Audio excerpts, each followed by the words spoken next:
जैसे ही लड़की होश में आई, उसे ऐसे लगा जैसे कि मेरे दिल में कोई सुइयां चुभ हो रहा है, मेरे दिमाग में कोई सुइयां मार रहा है, मेरे मैदे के अंदर कोई ऐसी चीज घूम रही है जो कि उसको अंदर से चीर रही है। हमने उस जिन के साथ जो है शराइत तय की। ठीक है, जिन से तो खैर ऊपर की चीज थी जिसे हम हमजाद कहते हैं, क्योंकि उसकी ताकत के हिसाब से हमें अंदाजा हुआ कि वो हमजाद है। जिन की इतनी ताकत नहीं होती जितनी कि हमजाद की होती है। हमजाद वो चीज होती है जो इंसान के मरने के बाद वो वजूद में आती है। पहुंचे, तकरीबन 4 अफराद मेरे साथ थे। जैसे ही हम वहाँ पहुंचे, जो निशानी उसने बताई थी, जो जगह उसने बताई थी, सेम उसी जगह हमने खुदाई शुरू की। अंदर हमने देखा कि एक मटका पड़ा हुआ था। उस मटके को जैसे ही हमने निकाला, निकालते साथ ही हमें ऐसा झटका लगा, यहाँ तक कि उसका नेगेटिव असर।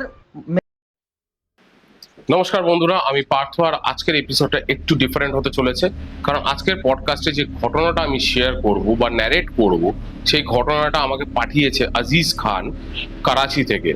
আজিজ প্রফেশনালি একজন ইমাম, আর তার একটা ক্লায়েন্টের ঘটনা সে আমাদের সঙ্গে শেয়ার করেছে। কিছুটা আমাদের এপিসোড হিন্দিতে হবে, কিছুটা আমাদের বাংলায় হবে, কারণ আমি কিছু ভয়েস আজিজের রেখেছি যেখানে কথোপকথন কিন্তু আপনারা শুনতে পারবেন। ঘটনায় যাওয়ার আগে বলে দিই, আমাদের নিচে দেওয়া ইনস্টাগ্রাম আইডি আর আমার মোবাইল নাম্বার দেওয়া আছে। যদি আপনি আপনার ঘটনা আমাদেরকে শেয়ার করে আমাদেরকে দিয়ে ন্যারেট করাতে চান, অবশ্যই আপনার ঘটনা কিন্তু এই নম্বরে শেয়ার করবেন। চলুন এবার ঘটনায় যাই।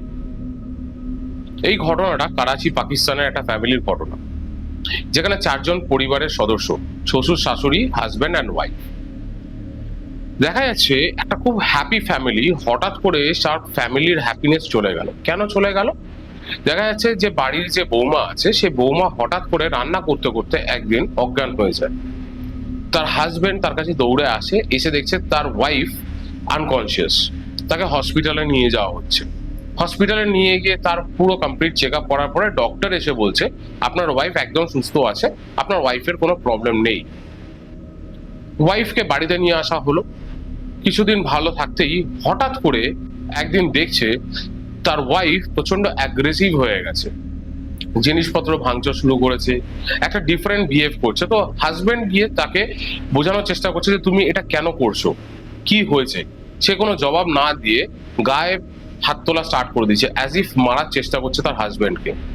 ইভেন দাপাদাপি করছে, চিল্লাচ্ছে, এত চিল্লাচ্ছে যে তার হাজবেন্ড, তার আশেপাশের যত নেবার্স আছে তারাও চলে এসেছে যে কি হচ্ছে দেখি।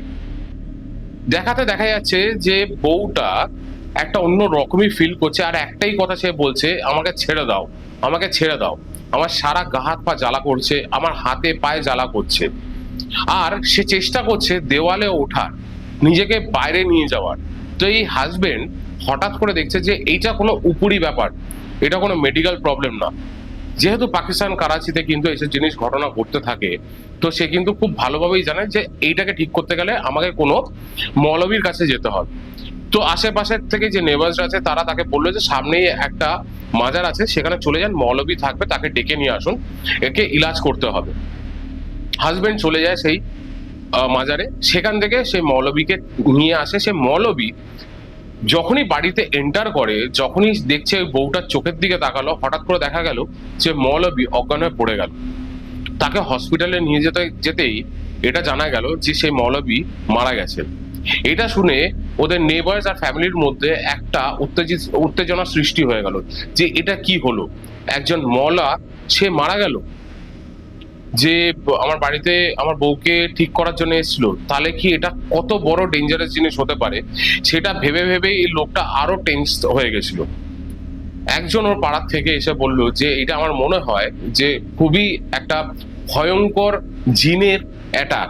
তো আমার মনে হয় আপনি অমুক মাজারে যান, সেখানে একজন মওলা আছে, তাকে গিয়ে জিজ্ঞেস করবেন যে আমার বউয়ের এরকম হয়েছে, তো আপনি প্লিজ আসুন, এসে এর চিকিৎসা করুন। ঠিক স্বাভাবিক সে তাড়াতাড়ি গেছে, সেইখানে গিয়ে ও মওলাকে পেয়েছে। ওখানে গিয়ে সে মৌলবীকে যখন ধরে নিয়ে আসা হয়েছে, সে তার সঙ্গে অনেক যন্ত্র নিয়ে এসেছিল, অনেক হান্ডি নিয়ে এসেছিল। তো তার বাড়িতে বলেছে যে আমাদের একটা মুসলমানি ক্রিয়া করতে হবে, এটা কোনো আম জিন না, এটা একটা জিনেরই একটা বড় কোনো একটা ব্যাপার, সেটা আমি যতক্ষণ না ক্রিয়া করছি আমি বলতে পারবো না। বাড়ির ভিতরে প্রবেশ করলো মওলা, এই মওলা একদম ঠিক আছে। সে 10খানা হান্ডি নিয়ে এসেছিল। এবার হান্ডির মধ্যে তাদের কিছু তন্ত্রে মানে মুসলিম তন্ত্রের কিছু জিনিসপত্র সে দিয়ে একটা কিছু পড়তে শুরু করলো। পড়তে পড়তে হঠাৎ করে দেখা গেল যে কিছুক্ষণ পর 5-7 মিনিট পর ওই যে হান্ডিগুলো নিয়ে এসেছিল, হান্ডি মানে হচ্ছে হাঁড়ি, যে হান্ডিগুলো সবকটা ভেঙে গেল, চুর চুর হয়ে গেল।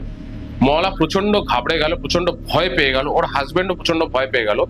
2 সেকেন্ড পরেই মনে হলো যে মওলার ভিতরে কিছু একটা প্রবেশ করলো আর মওলা অজ্ঞান হয়ে গেল ওখানে। সেই মওলাকে তাড়াতাড়ি ওইখান থেকে বার করে আবার সে হসপিটালে নিয়ে যেতে যেতেই সে মওলা অলমোস্ট মৃত্যুর মুখে পৌঁছে যায়।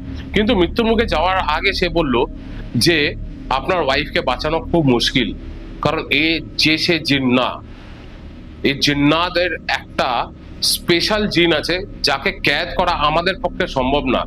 তার জন্য তোমাকে একটা এমন জায়গায় যেতে হবে যার নাম হচ্ছে আজিজ খান, যার ঘটনা আজকে তোমাদেরকে শেয়ার করছি।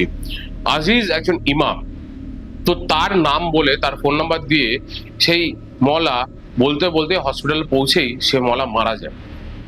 এই হাজবেন্ড সেই নাম্বারে ফোন করে আজিজ খানকে, যার ঘটনা আজকে আপনাকে বলছি। তো তারা একটা টিম আছে, তারা সেই টিম নিয়ে পরের দিনকে ওনার বাড়িতে আসে, কিন্তু ফোনে সে বলে দেয় যে ওর ওয়াইফকে কি করে প্রোটেক্টেড রাখবে। তো বলেছে যে ওর ওয়াইফকে বেঁধে রাখতে, বাড়িতে দড়ি দিয়ে বেঁধে রাখতে, আর গেট যেন সবসময় বন্ধ থাকে, ও যেন বাড়ির বাইরে না বেরোতে পারে। যদি বাড়ির বাইরে বেরিয়ে যায় তোমার ওয়াইফ, তাহলে তোমার ওয়াইফকে বাঁচানো মুশকিল হয়ে যাবে, সেটা আমরা কেন, কেউ বাঁচাতে পারবে না। তো হাজবেন্ড সেই রাত্রিবেলা তাকে বেঁধে রাখে, তার ওয়াইফকে দরজা বন্ধ করে রাখে, আর পরের দিনকে আজিজ আর টিম সেখানে চলে আসে। এসে ওরা আয়াতুল কুরসি পড়ে, কারণ আমাকে আজিজ যেটা বললো যে এরকম জিনের সঙ্গে যখন লড়তে হয় তাদেরকে আয়াতুল কুরসি পড়তে হয়। তো ওরা আয়াতুল কুরসি পড়ে ওদের টিম ঢোকার পরে যখন মেয়েটার দিকে তাকায়, তখন দেখছে মেয়েটার প্রচন্ড অবস্থা খারাপ, সারা রাত যেহেতু ঘুম হয়নি, মানে তার ওয়েট লস হয়ে গেছে, আর সে একটা অ্যাবনর্মাল বিহেভ করছে। এদেরকে দেখেই সেই ভদ্রমহিলা ছটফট করা শুরু করেছে। তো তখন ওরা হাজবেন্ডকে বললো যে তুমি ওনাকে খুলে দাও, আমি দেখতে চাই উনি কি করে। ওনার ওয়াইফকে যখন খুলে দেওয়া হলো, ওনার ওয়াইফ পালিয়ে যাওয়ার চেষ্টা করছে, অ্যাজ এ ধাক্কা মেরে সবাইকে পালিয়ে যাবে এরকম ব্যাপার। কিন্তু ওর টিম ওকে ধরাতেই বোঝা গেল যে ওর মধ্যে যেই জিনটা প্রবেশ করেছে সে সত্যি শক্তিশালী একজন জিন, কারণ 5 জন মিলেও সেই মেয়েটাকে ধরে রাখতে পারছে না, তার গায়ে এত জোর হয়েছে। এখানে আজিজ তার নিজের ক্রিয়া খুব সাকসেসফুলি করার চেষ্টা করছে, বুঝতে পারছে যে যার সঙ্গে এবার লড়ছে সে কোনো ছোটখাটো জিন নয়, যাকে পাঠানো হয়েছে সে খুবই শক্তিশালী একজন জিন। তো তার জন্যে তাকে অনেক ক্রিয়া করতে হবে। এখানে আমি ক্রিয়াগুলো করতে বলতে বারণ করেছে, কি ক্রিয়া করা হয়েছে, তবে বলা হয়েছে আয়াতুল কুরসি পড়ার সাথে সাথেও তারা কিন্তু সুলেমানি তন্ত্র কিছু ক্রিয়া সে করেছে, যাতে অ্যাটলিস্ট যেই জিনটার ভিতরে রয়েছে তাকে ঠান্ডা করা যায়। কিছুক্ষণ এই প্রসেসটা করার পরে ওই জিনটার ভিতর থেকে বেরিয়ে এসে বললো যে আমি তোকে সব বলবো, কিন্তু তার আগে তোমাকে বলতে হবে যে আমাকে মুক্তি দিতে হবে। তখন আজিজ বলে মুক্তি পরে হবে, আগে তুমি বলো ওই মেয়েটার কাছে প্রবেশ কেন করেছো। তখন বলে আমি প্রবেশ করিনি, আমাকে প্রবেশ করানো হয়েছে। এইটা শুনে তো দুজনেই, মানে হাজবেন্ড আর আজিজ যে ইমাম আছে, এরা দুজনেই একটু অবাক হয়ে গেল যে তোমাকে পাঠানো হয়েছে, কেন পাঠানো হয়েছে। বলছে কেন পাঠানো হয়েছে সেটা তো আমি বলতে পারবো না, তবে কারা পাঠিয়েছে সেটা আমি 100 বার বলতে পারবো। কিছুক্ষণ কথা বলার পরে ওই জিনের মুখ থেকে যখন কথা বেরায়, ওর হাজবেন্ড আকাশ থেকে পড়ে।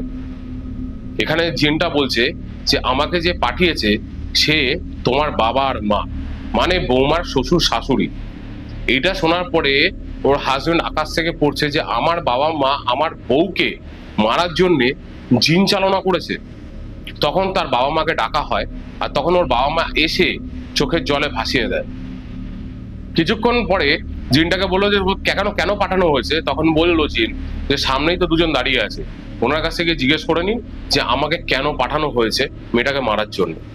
যখন কোয়েশ্চেন করা হয় তার শ্বশুর শাশুড়িকে, মানে মেয়েটার শ্বশুর শাশুড়িকে, তো তখন তারা বলে যে আমরা পছন্দই করিনি এই মেয়েটাকে কোনোদিন তুই বিয়ে করিস। তারা খুব অ্যাগ্রেসিভ হয়ে যায়। আমরা চাইছিলাম যে আমাদের মুসলমান ক্ষেত্রে আমরা চাইনি যে আমার বাড়ির ছেলে প্রেম করে বিয়ে করবে, আমরা প্রেম করা বিয়ে থেকে দূরে থাকতে চাই, আমরা চাই না যে তোরা কখনো সুখে থাক। আমরা চেয়েছিলাম এমন একটা মেয়েকে বিয়ে করে আন যেটা আমরা তোর জন্য পছন্দ করে আন। তোর পছন্দ করা মেয়ে, তোর লাভ ম্যারেজকে আমরা কখনোই মেনে নেইনি। যদিও বা তোরা বিয়ে করে আলাদা রয়েছিস, একসঙ্গে রয়েছিস, কিন্তু আমরা চাইনি কখনো তোরা একসঙ্গে থাক। আমরা চেয়েছি তুই তার সঙ্গে বিয়ে কর যাকে আমরা পছন্দ করব। এটা শুনতে ওর হাজব্যান্ড খুব রেগে যায় আর বলে যে তুমি তো আমার শত্রুর থেকেও বড় শত্রু, যে তুমি তো আমার নিজের ছেলের সংসারটাকে নষ্ট করে দিলে। তুমি আমার বউয়ের উপরে এমন একটা ক্রিয়া করেছো যেখানে আমার বউ মৃত্যুর মুখের সঙ্গে লড়ছে, আর এটাই তো তোমরা চেয়েছিলে। এরপরে আমি জানি না আমি তোমাদের উপরে কি করব, কিন্তু এখন আমার যেটা দরকার হচ্ছে আমার বউকে বাঁচানো। তো ইমাম বুঝে গেছে যে এইখানে ওর বউকে বাঁচাতে হবে। এইখানে ইমাম যখন জিজ্ঞেস করে যে তোমার নাম কি, তখন সেই জিন নিজের নাম বলে হামজাদ জিন। এই হামজাদ জিনের ব্যাপারে আমরা ইমামের কাছ থেকে ডাইরেক্টলি এই পডকাস্টের এন্ডে শুনে নেবো যে হামজাদ জিন কি। তখন ইমাম বলে হামজাদ জিন তো মানে জিনেদের সর্দারের মতনই একজন হয়, 40টা জিনের শক্তি রাখার এমন একটা জিন্নাত হামজাদ জিন, যে ভর করেছে তার বউয়ের উপরে। কিন্তু সেই ইমাম যখন আয়াতুল কুরসি পড়ছিল, কিছুটা হলে পরেও অনেকটা এনভায়রনমেন্টটা ঠান্ডা হয়। তখন জিনটাকে বলা হয় যে তুই তো মুক্তি চাস, তাহলে তোকে মুক্তি দেওয়ার পথটাও আমাদেরকে বলে দে। তখন বলছে হ্যাঁ আমি মুক্তি দেব, কিন্তু তোমাকে জানতে হবে আমার মুক্তির প্রসেসটা কি। আমি যেইভাবে বলবো তোমাদেরকে সেইভাবে করতে হবে। যেহেতু এইখানে আমাদের যে ইমাম আছে আজিজ খান, সে টিম নিয়ে এসেছিল, তার 2জন লোক এই বাড়িতে থেকে যায়, মেয়েটাকে গার্ড করছে। আর জিনসে যে প্রসেসটা বলছে তাকে কি করে রিলিজ করানো হয় সেই প্রসেসটা ভালো করে শুনুন। আমি কবরস্থানের নাম নেব না এখানে। তো করাচির একটা কবরস্থানের নাম নিল, বললো অমুক কবরস্থানে তুমি যাবে, তুমি একটা কবরে পাবে আমার নাম। ওই কবরের ঠিক পাশেই একটা ছোট্ট ঢিপির মতন তুমি পাবে, সেই ঢিপিটাকে তোমাকে খুঁড়তে হবে। তুমি ঢিপি ঘোরার পরে ওর ভিতরে একটা হান্ডি পাবে, লাল কাপড়ের উপরে বাঁধা থাকবে, নিচে হান্ডি। ওই হান্ডিটাকে খুলবে, ওই হান্ডির মধ্যেই সব ক্রিয়া করা আছে। আর আমাকে যদি মুক্তি দিতে হয় ওই হান্ডিটাকে নষ্ট করতে হবে তোমাদের গিয়ে। কিন্তু একটা টাইম ফ্রেম বেঁধে দিয়েছিল যে তোমাকে এটা কিন্তু দিনের আলোয় করতে হবে, তুমি রাতে করলে হবে না। কিন্তু তখন হয়ে গেছিল রাত। তখন ওরা ঠিক করলো যে ঠিক আছে রাতটা পেরিয়ে যাক, আমরা সকালবেলার দিকে যাব। কারণ রাতে এই ক্রিয়া যদি ধ্বংস করা হয়, ক্রিয়া অনেক সময় ধ্বংস না হয়, কারণ জিনেদের পাওয়ার কিন্তু রাতেও বেশি থাকে। তো সকাল সকাল তারা গেল ভোরের আলোয়। তারা 100% ওখানে গিয়ে অবাক হয়ে যায় যে এটা কি হলো, সত্যি তো এরকম কবর রয়েছে, আর কবরের পাশেই একটা ঢিপি করা আছে, যার মানে কেউ কিছু খুঁড়ের ভিতরে রেখে মাটি চাপা দিয়েছে। সেটাকে খুঁড়ে ওখান থেকে একটা হান্ডি বেরোয়। সেই হান্ডিটাকে খোলার সাথে সাথে ওর ভিতরে কিছু ক্রিয়া পায়, যেখানের মধ্যে একটা পুতুল পায়, একটা মেয়ের পুতুল, আর অজস্র পিন ফোটানো আছে বুকে, হাতে, পায়। আর এমনও দেখা গেছে যে কিছু আগুন দিয়ে ছোঁয়ানো হয়েছে। একদম শুরুতে যখন আমি বলেছিলাম যে এই সিমটমটা কিরকম ছিল, যে আমার গায়ে পিন ফোটানোর মতন লাগছে, গায়ে আগুনের মতন লাগছে, কেউ আমাকে আগুনে পুড়িয়ে দিচ্ছে, কেউ আমাকে ছিঁড়ে ফেলছে, এই ক্রিয়াটা এই পুতুলের দ্বারা হয়েছিল, যেখানে জিনটাকে ক্যাচ করা হয়েছিল। আর এই বৌমার উপরে টর্চার গুলো হচ্ছিল। তো প্রত্যেকটা পিন সেই পুতুলের থেকে বার করে নেওয়া হয়, আর বার করার পরে সেই পুরো হান্ডিটাকে ভেঙে তাকে আগুনে পুড়িয়ে দেওয়া হয়। একটা পার্টও এই ক্রিয়ার যাতে না বেঁচে থাকে সেইটা পুরো 100% গ্যারেন্টি দিয়ে তারা সেই কাজটা করলো। আর যখন এই কাজটা করলো তার আগেও জিজ্ঞেস করেছিল যে জিনটাকে যে তুমি যে চলে যাবে তার কি প্রুফ আছে। জিনটা একটাই কথা বলেছিল যে আমি চলে যাওয়ার পরে দেখবে মেয়েটার শারীরিক কোনো সমস্যা থাকবে না, তার গায়ে কোনো ব্যথা, আঁচড়ের দাগ, কি পিন ফোটানোর দাগ, কি জ্বালা পোড়া, এটা কিছু থাকবে না। কারণ আমি যখন কাউকে মারি তখন তাকে তিলে তিলে মারি, তাকে যন্ত্রণা দিয়ে মারি, এই যন্ত্রণা থেকে সে মুক্তি পেয়ে যাবে। তখনই তুমি বুঝতে পারবে যে মেয়েটা সুস্থ হতে চলেছে আর আমি তার বডি ছেড়ে চলে গেছি। এক্স্যাক্টলি সেই প্রসেসটা করার পরে যখন তারা ফিরে আসে, ওয়াইফটাকে দেখে সে প্রচন্ডভাবে সুস্থ, একদম স্বাভাবিক নর্মাল হাঁটাচলা করছে, একদম নর্মালি কথা বলছে, কিন্তু বলছে যে আমার সঙ্গে কি ঘটেছিল আমি সেটা মনে রাখতে পারিনি। তখন ইমাম আর ওর হাজবেন্ড বললো তোমার জীবনে কিছু একটা দুঃস্বপ্নের মতন একটা জিনিস ঘটে গেছিল, কিন্তু সেটা তোমার শ্বশুর শাশুড়ি করেছিল। তবে আমি তোমাকে যেখান থেকে বাঁচিয়ে নিয়ে এসেছি, আর মনে হয় না তোমার ফিউচারে কোনো প্রবলেম হবে।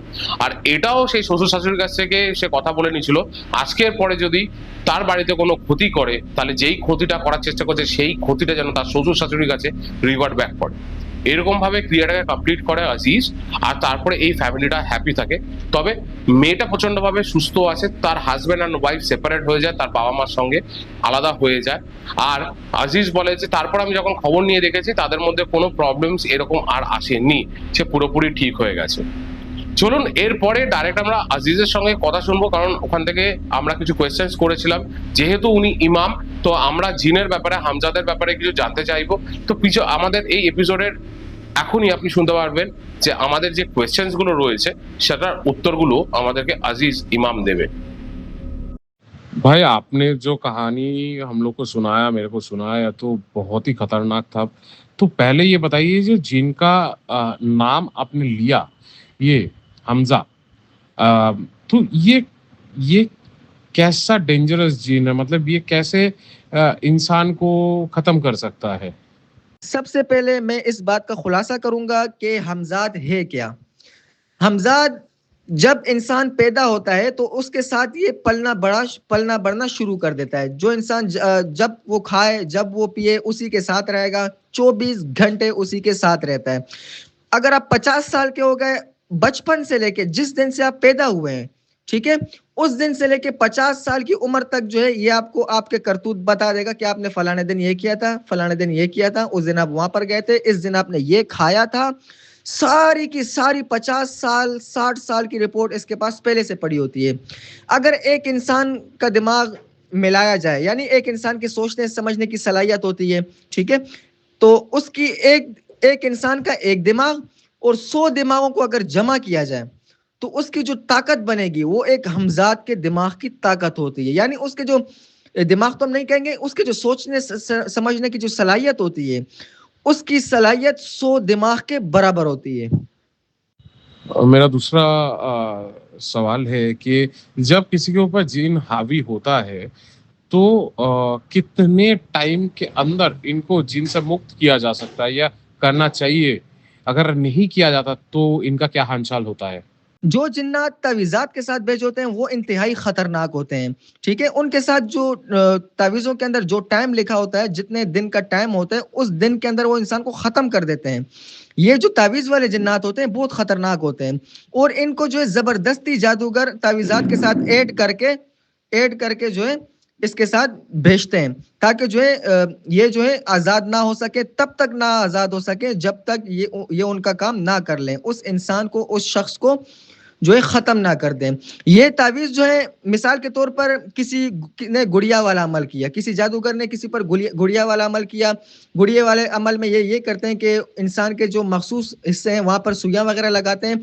तो जैसे जैसे वो गुड़िया के अंदर सुई लगाता है, उसके साथ वो तासीर, पढ़ाई की जो तासीर होती है, जो एंटिटी होती है, उसके साथ जज्ब होती है। इसी तरीके से इसका जो असर है उसके जिस्म के साथ ऐड होना शुरू हो जाता है, ठीक है। जब इसका असर उसके जिस्म में जाता है तो उस दिन से जो है इंसान के गिनती के दिन शुरू हो जाते हैं। जैसे जैसे पुतला कब्र में दफन हुआ हो, या जिस जगह पर, ज्यादातर जो है कब्रिस्तान में ही दफनाते हैं, ताकि उसके साथ जो जितने भी हमजाद होते हैं उस कब्रिस्तान की, जितनी भी खतरनाक एंटिटी होती है, वो जो है उस अमल के साथ जुड़ जाते हैं, उस पुतले के साथ जुड़ जाते हैं।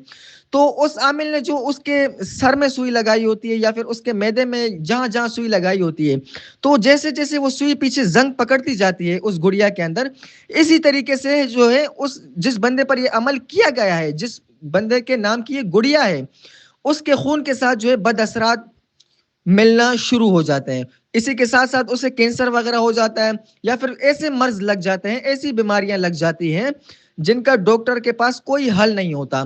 तो जब डॉक्टर के पास ऐसे लोग जाते हैं तो डॉक्टर कहता है कि आपकी रिपोर्टें बिल्कुल साफ हैं, आप पर कुछ भी नहीं है, मगर जो मखसूस आज़ा हैं जिस्म के, दिल हो गया, दिमाग हो गया, मैदा हो गया, खासकर ये 3-4 चीजें, और आंख हो गई, ये हिस्से फिर भी दर्द मुतासर होना शुरू हो जाते हैं, ठीक है। यानी इन हिस्सों पर जो है वही अमल जो किया गया है उस पर उसकी तासीर रहती है। यहां तक कि एक टाइम आता है इंसान बिल्कुल सूख जाता है। अगर तावीज़ात के अंदर टाइम 40 दिन का रखा गया है तो 40 दिन के अंदर अंदर ये बंदा गल के सड़ जाता है, और आगे सड़ते सड़ते मर जाता है। इस तरीके से इंसान की जिंदगी खत्म हो जाती है, और उसे मालूम ही नहीं होता कि मेरे साथ हो क्या रहा है। तो हर बंदे के लिए लाजमी है कि इस दौर में जो है अपनी तशखीस वगैरह करवाए, किसी ऐसे बंदे के पास जाए जो कि अच्छा इलाज जानता हो और ख़ुद भी अमल करता हो अपने मज़हब पर, नेक इंसान हो, शरीफ इंसान हो, लोगों की भलाई चाहता हो, ऐसे इंसान के पास जाएं। अब मैं आता हूँ टॉपिक से, थोड़ा मैं चेंज होऊंगा आगे की तरफ। जब इंसान किसी जादूगर के पास जाता है, उससे जब अपना इलाज करवाता है कि मुझे ये बीमारी है, ये ख़त्म कर दो, तो वो सबसे पहले आपका नाम, आपकी माँ का नाम आपसे लेता है, ठीक है। तो करता क्या है कि वो आपका नाम लेके रात को उसी नामों पर पढ़ाई करता है, ताकि जो है ये जो बंदा मेरे पास आए इसे मैं वशीकरण कर लूँ, यानी इस पर मैं ऐसा अमल कर लूँ कि ये बार बार मेरे पास आए और ये मेरा गुलाम हो जाए और मैं इससे पैसे बटोरता रहूं। इससे मैं कभी बकरा मंगवाऊं, कभी मैं इससे पैसे मांगूं, कभी मैं इसे कहूं कि मुझे सामान के पैसे चाहिए तो मुझे निकाल कर दे, ठीक है।